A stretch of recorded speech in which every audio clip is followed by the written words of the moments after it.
하는데 아니 그냥 있는 대로 말하면 돼. 가운데 오셔서 저 유튜브로 예배드리는 분들 몇 분 계세요. 네.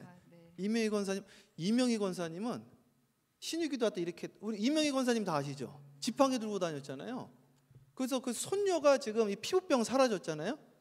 그래서 그럼 나도 한번 해보자 했다가 허리가 나가지고 지팡이를 안 들고 자기가 놀랬대. 내가 왜 지팡이를 안 들고 다니지?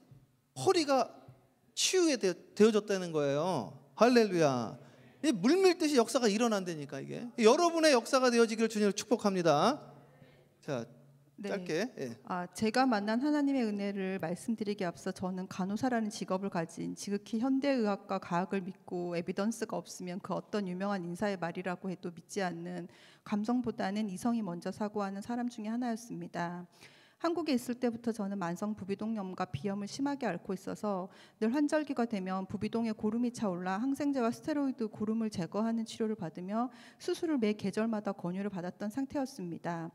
미국을 오는 게 확정이 되었을 때도 제가 제일 먼저 한 일은 금융거래, 직장 휴직 처리, 아이들 학교 정리 등이 아니라 병원에 가서 항생제와 스테로이드를 최대한 많이 처방받는 게 가장 높은 우선순위였을 정도로 부비동염과 비염은 제 일상생활을 힘들게 하는 1순위였습니다. 미국에 와서 따뜻한 캘리포니아로 가서 2년을 살다 이곳 올바니로 오게 되었을 때 사실 뉴욕을 오는 것을 가장 망설인 것도 추운 날씨로 인해 부비동염이 다시 재발하는 것이 두려워 다른 따뜻한 곳을 가고 싶어 했었습니다. 2022년 1월 올바니에 오면서 저는 추운 날씨와 함께 비염과 부비동에 고름이 차오르는 증상으로 너무나 힘든 시간을 보내야 했습니다. 불행은 늘 혼자 다니지 않고 친구를 만들어서 함께 온다는 말을 증명이라도 하듯이 그때 저는 한국에서 받은 약도 다 떨어지고 보험이 없어 병원을 갈 수도 없었습니다. 제가 할 수 있었던 것은 그저 진통제로 통증을 조절하는 게 전부였습니다. 하지만 부비동염은 고름을 제때 제거하지 않으면 얼굴에 압력이 차서 얼굴을 들 수도 없을 만큼 얼굴과 머리가 아파서 일상생활을 힘들게 하고 또 고름이 심각해지면 그 폐혈증으로 인한 결과를 초래하기도 했었습니다. 여기 올바니로 오게 된 과정 그리고 이곳 생활을 시작할 수 있었던 그 모든 것이 하나님의 은혜였던 것을 경험했던 저는 금요 철야 예배 시간에 갑자기 목사님께서 예배 시간마다 신유기도를 하시고 또 함께 동참하기를 원했던 것이 생각나 철야기도 내내 손을 코에 대고 비비면서 기도했습니다.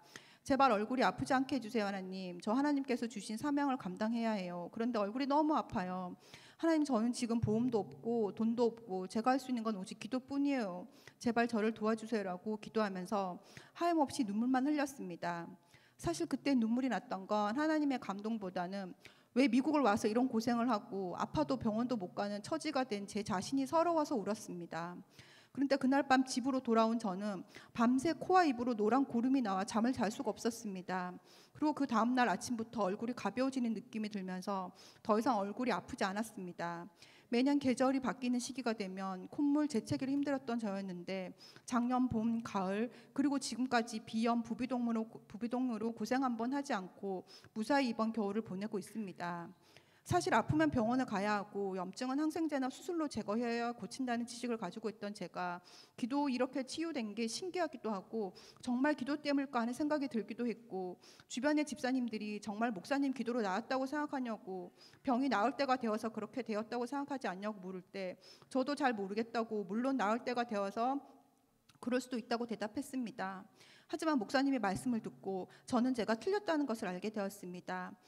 하나님이 하신 일을 받고 하나님의 은혜로 치유되었던 것을 그리고 그 염증은 그냥 기도로 그 폐혈증으로 진행될 수 있는 게 아무 이유 없이 낫는 게 아니라 하나님의 치유하심 능력으로 인해서 낫게 되었다는 것을 확신하고 이 사실을 모든 사람에게 알리고 싶어서 간증을 하고 싶다고 먼저 목사님께 말씀을 드렸습니다. 물론 기도가 모든 병든 자를 고치지 않습니다. 하지만 우주 만물을 창조하신 분에게 병든 자를 치유하는 것은 옷자락을 스치는 정도의 작은 움직임으로도 가능하다는 온 무리가 예수를 만지려고 힘쓰니 이는 능력이 예수께로부터 나와서 모든 사람을 낫게 함이라는 누가복음 말씀처럼 하나님께서 가지신 치유의 능력을 분명히 말씀드리고 싶었습니다.